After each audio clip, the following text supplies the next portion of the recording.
നല്ലതായിരുന്നു കൊള്ളായിരുന്നു. പടം എങ്ങനെയുണ്ട്? സൂപ്പറാണോ? കൊള്ളായിരുന്നോ? എങ്ങനെയുണ്ട് എമ്പുരാൻ? എങ്ങനെയുണ്ട്? അടിപൊളിയായിരുന്നു. അതെ അതെ. ലൂസിഫറിൽ നിന്ന് എമ്പുരാനിലോട്ട് വന്നപ്പോൾ എന്തൊക്കെയാണ് എക്സ്പെക്ടേഷൻ ഉണ്ടായിരുന്നോ? അതൊക്കെ ഫുൾഫിൽ ചെയ്തോ? അത് ഫുൾഫിൽ ചെയ്തു. ആക്ഷൻ വേണമായിരുന്നു. മഞ്ജു ചേച്ചി എങ്ങനെയുണ്ട്? ചേർത്തോ? എന്തോ മഞ്ജു ചേച്ചി എങ്ങനെയുണ്ട്? മഞ്ജു ചേച്ചിയുടെ അടിപൊളിയായിരുന്നു. കിട്ടി? പിന്നെ രോമാഞ്ചം. അടിപൊളി വിചാരിച്ചാലും നല്ലതായിരുന്നു. സൂപ്പർ, ഒന്നും പറയാനില്ല. നല്ല പടം. ഈ ഡീഗ്രേഡിങ് നിങ്ങൾ ശരിക്കും പോയി കാണേണ്ട ഒരു സിനിമയാണ്. അതെ അതെ, നല്ലൊരു പടമാണ്. എല്ലാവരും കണ്ടിരിക്കണം. നല്ല പടം, നല്ല പെർഫോമൻസ്. ഹോളിവുഡ് നല്ല അടിപൊളി ഡയറക്ഷൻ തന്നെയാണ്. വലിയ നല്ലതായിട്ടൊന്നും തോന്നിയൊന്നുമില്ല കേട്ടോ.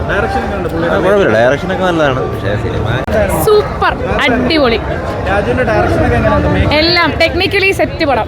സെക്കൻഡ് ടൈം സൂപ്പറായിരുന്നു. എല്ലാവരും അടിപൊളിയായിരുന്നു. Waiting for 3. മോഹൻലാലിന്റെ എൻട്രി എല്ലാം മൊത്തത്തിൽ അടിപൊളിയായിരുന്നു.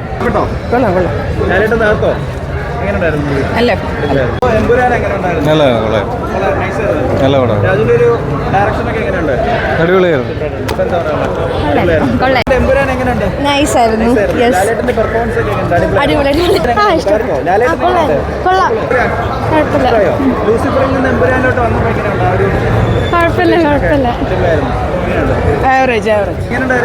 എക്സെപ്ഷണൽ ആയിരുന്നു.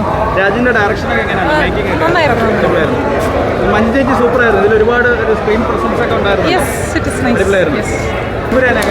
നന്നായിട്ടുണ്ടായിരുന്നു. നല്ല ഫിലിമാ. ലൂസിഫറിൽ നിന്ന് എമ്പുരാനിലോട്ട് വന്നപ്പോൾ എങ്ങനെയുണ്ട്? കുറെ നെഗറ്റീവ് കമന്റ്സ് കേട്ടെങ്കിലും ശരിക്കും പറഞ്ഞാൽ എനിക്ക് നല്ലതായിട്ട് ഇഷ്ടപ്പെട്ടു. രാജുവിന്റെ ഡയറക്ഷൻ ഒക്കെ എങ്ങനെയുണ്ട്? നന്നായിട്ടുണ്ട്. അത് എടുത്തു പറയണം, നന്നായിട്ടുണ്ട്.